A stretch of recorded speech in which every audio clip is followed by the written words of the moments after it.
Hello and welcome to the Driver Safety Training Refresher Course.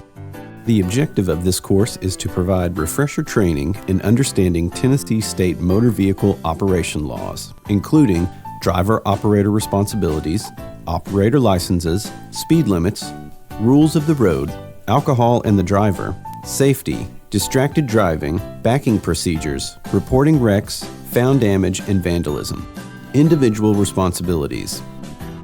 It is the responsibility of the driver or operator to comply with all Tennessee state laws and regulations, operate vehicles in a safe and prudent manner, report unsafe operating conditions and all accidents to their supervisor.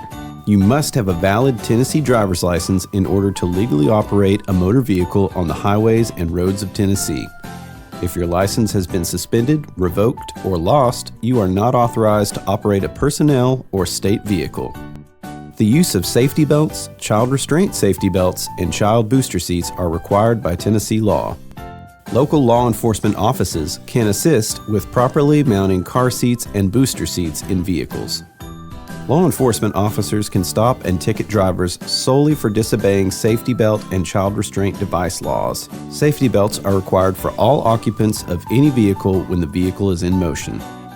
Motor vehicle crashes are the leading cause of death for children ages 3 to 14. Buckle up, it's the law of the land. A child under 1 year old or any child weighing less than 20 pounds must be in a child passenger restraint system or car seat that is facing the rear of the car.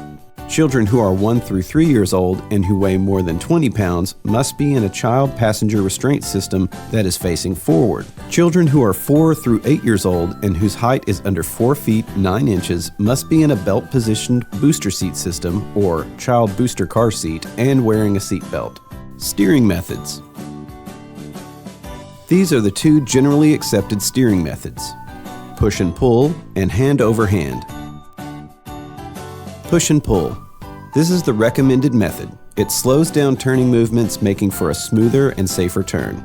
It also keeps both hands on the steering wheel throughout the maneuver. Hand over hand. When using this method, speed is not as controllable and the hands are not always on the steering wheel. Be careful with loose clothing and jewelry as these items can get in the way. While airbags have a good overall record of providing supplemental protection when used in conjunction with safety belts for adults in the event of a crash, they pose a severe risk for children ages 12 and under. It is not advisable to place a child safety seat in the front seat of a vehicle when a passenger side airbag is present. Drivers and front seat passengers should sit as far as possible from the steering wheel or dashboard on the passenger side to give the airbag room to deploy. When in doubt, refer to the vehicle's operator manual. Rules of the road. Even on a brief trip, you may be faced with many dangerous driving conditions. Statistics show that 1/2 of all accidents occur within 25 miles of home. Try to be a defensive driver. Know the traffic rules and be willing to yield to other drivers to avoid an accident. Know how to change your driving behavior to the different types of hazardous conditions that exist. Try to remain proactive instead of reactive. Speed guidelines. The maximum speeds, unless posted, are 20 miles per hour in school zones, 25 miles per hour on streets of cities and towns, 55 miles per hour on primary and secondary state and federal highways, 55 miles per hour on urban interstate, 70 miles per hour for passenger vehicles on designated portions of the interstate. Move over law. Tennessee was the 30th state to establish a move-over law which creates a safety zone to protect police, firefighters, and other emergency personnel and utility workers. The penalty for violating the move-over law in Tennessee is a maximum fine of up to $500 and possibly up to 30 days in jail. See the light? Move to the right. Yielding right-of-way. You must yield the right-of-way to any emergency vehicle if it is sounding a siren or bell or displaying an emergency light. Every vehicle must move to the right side of the road and stop until the emergency vehicle passes. Do not follow or stop within 500 feet of an emergency vehicle. Roadway work zones. Under Tennessee law, fines for speeding are doubled in work zones.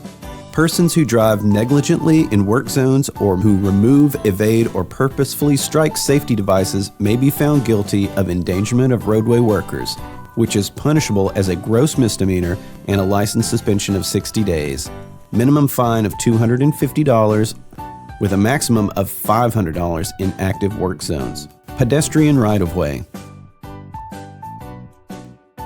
Pedestrians are those people standing, walking, or using a wheelchair on public streets, highways. They have the right-of-way at crosswalks and intersections, whether the crosswalks are marked or not. Lane use control, signal and special signal. Steady red X means you must not use the lane. Steady yellow X means you should safely move out of the lane as soon as possible because traffic moving in the opposite direction may soon occupy the lane. Steady green down arrow means you can drive in that lane. Interstate driving.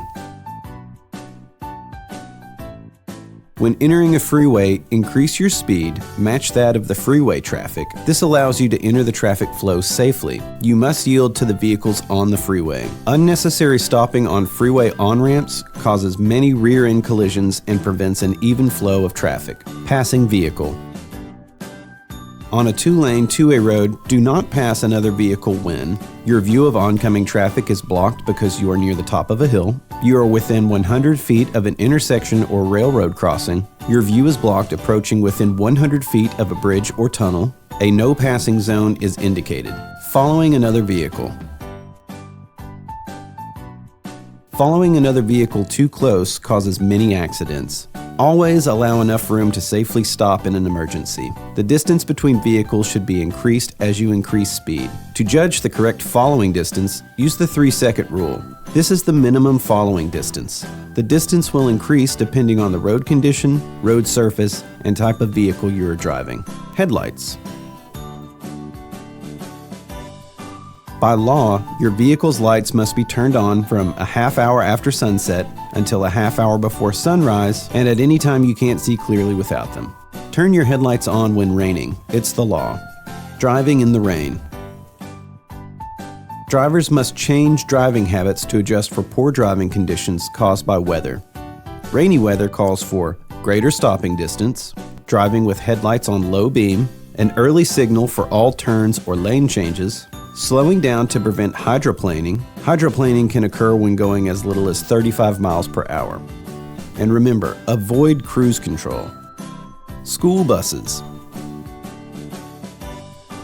Alternating flashing amber lights on the front and back of a school bus indicate that the bus is about to stop. Alternating flashing red lights indicates that the bus is stopped. You must also stop in both directions if you are traveling on a two-lane roadway. A school bus may pull completely off the roadway to load or unload students. When this happens, only the flashing amber lights will be used. You may pass the school bus using extreme caution. Funeral processions. In Tennessee, it's common and accepted practice for oncoming traffic to pull to the side of a roadway as a sign of respect when meeting a funeral procession. Vehicles following a funeral procession on a two-lane road must not attempt to pass such procession, and no operator of a vehicle shall drive between the vehicles in a properly identified funeral procession except when directed to do so by a traffic officer. Blood alcohol content. Driving under the influence, or DUI, is 0.08%. Types of distractions and definitions. Manual distractions. One that causes a driver to take his or her hands off the wheel, such as reaching for an object. Cognitive distractions. Activities that take the driver's mind away from the road, such as engaging in conversation with a passenger or thinking about something that happened during the day. Visual distractions. When you take your eyes off the road, as in reaching for something in the seat or looking at something for an extended period of time. Effects of distracted driving. Slowed perception. This may cause drivers to be delayed in perceiving or completely fail to perceive an important traffic event. Delayed decision-making. This can cause a driver's decision-making process to be delayed or cause a driver to choose an action inappropriate for the situation. Backing plan. Avoid backing whenever possible. Think in advance. Perform a walk-around. Know your clearance. Stay alert. Avoid distractions. Turn radio off. Turn heater AC to low and lower window. Maneuver slowly. Use your mirrors. Every backing situation is different. Park defensively. Use a ground guide when available. Addressing distractions. Stay alert and perform this movement as quickly as possible, but in a safe manner. Be prepared to stop if distracted by any potential unsafe act. Make sure if you're using a ground guide, you both have rehearsed signals prior to operation. Accident reporting procedure. Number 1.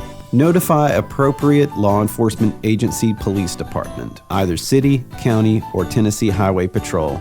Inform them if medical or fire assistance is required. Number 2.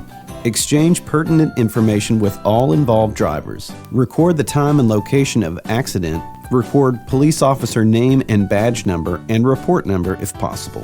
Number 3. Submit photos and operator statements, detail events of accident within 24 hours to REC team. Number 4. Vehicle is transferred to body shop for repair. Make sure it's an approved state vendor. Number 5. Follow up with the repair shop for invoice. Make sure vehicle miles and unit plate number annotated, signed, and send to REC team. TDOT Help Truck. This is a non-emergency number for law enforcement. On this screen, you will see the non-emergency number for law enforcement in the case of an accident. Let's recap. During the presentation, we have discussed many aspects of operating a motor vehicle in the state of Tennessee. What we have covered is only the tip of the spear, and you should understand that many cities, counties, and municipalities in Tennessee have different driving laws. You need to be familiar with the driving laws in your area. Common sense is the key to driving effectively and defensively. Driving is not a pleasure cruise, however, it is a task.